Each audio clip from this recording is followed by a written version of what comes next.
Փաստորեն մեկ կիսամյակ ավարտել եմ ու հիմա է արդեն պարզ դառնում, որ ես անօրինական ուսանող եմ եղել եւ չեմ կարող շարունակել կրթությունս այնտեղ։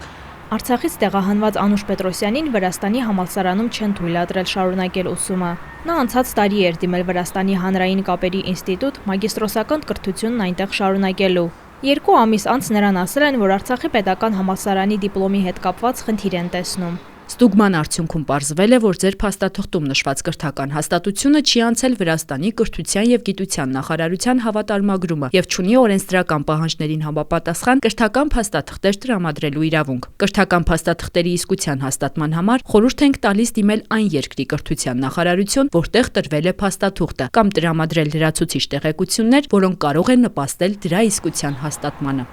Դրանից հետո Անուշը դիմել է Հայաստանի կրթության նախարարություն ու ակադեմիական փոխճանաչման կենտրոն դիպլոմի օրինականությունն ու եվրոպական որակավորումների հետ համադրելիությունը հավաստող փաստաթուղթ ստանալու համար, բայց դա էլ արդյունք չի տվել։ Առաջինը շոկի մեջ էի, եթե չեմ կարող սովորել որպես ուսանող, օրինական ուսանող, ինչու եմ շահել այդ կրթաթոշակը, ինչու եմ ամիսներ շարունակ իմ մյուս հայ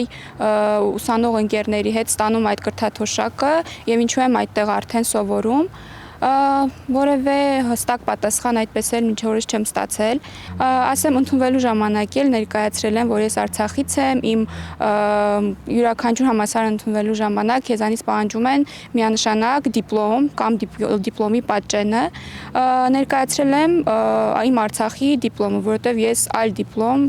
չունեմ։ Այս տարվա փետրվարին ստացել են նոր նամակ համալսարանից, որ իրեն կրկին մերժում են, անկախ իր ներկայացրած փաստաթղթերից։ Որակի կենտրոնը վերանայել է ձեր փաստաթղթերը եւ կրկին մերժել է ձեր կրթության ճանաչումը։ Պատճառը մնում է նույնը, ինչ նախկինում։ Վրաստանի կրթության նախարարությունը չի ճանաչում Արցախի հանրապետությունը եւ համապատասխանաբար օրինական կերպով չի ընդունում այնտեղ ստացված կրթական փաստաթղթերը։ Վստահ չեմ, որ այս որոշման դեմ բողոքարկելն իմաստ ունի։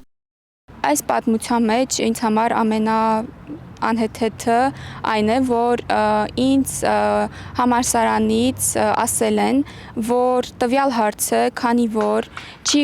լուծվել Հայաստանի Հանրապետության կրթության եւ գիտության նախարարության միջնորդությամբ, այս պահին իրենք միակ հնարավոր տարբերակը լուծման տեսնում են Ադրբեջանի կրթության եւ գիտության նախարարություն դիմելու մեջ։ Գրել եմ եւ բանավոր եմ ասել իրենց, որ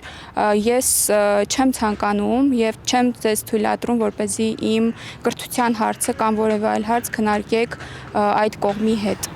Անուշը դիմել է նաև Վրաստանում Հայաստանի դեսպանատուն, Հայաստանի մարդու իրավունքների պաշտպանին, բայց դեռ պատասխան չունի։ Մարդու իրավունքների պաշտպանի գրասենյակից Civilnet-ին ասացին, որ զբաղվում են խնդրով։ Պաշտպանի լիազորությունների շրջանակներում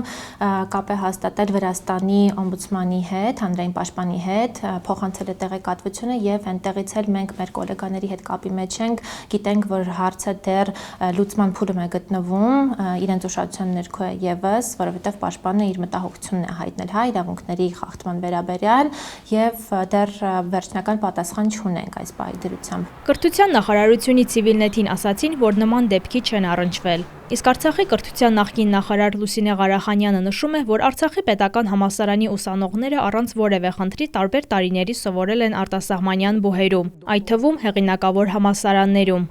Բոլոր այն դեսպանատները, որտեղ եղել է ադրբեջանական գործոն, հիմնական խոչընդոտները ծագել են այդտեղ, ցավոք սրտի։ Բայց կրթությունը մի դաշտ է, որտեղ այն չպետք է քաղաքականացվի։ Խնդրի վերաբերյալ Civilnet-ի Հայաստանի արտգործնախարարությանն ուղղված հարցումը դեռ անպատասխան է։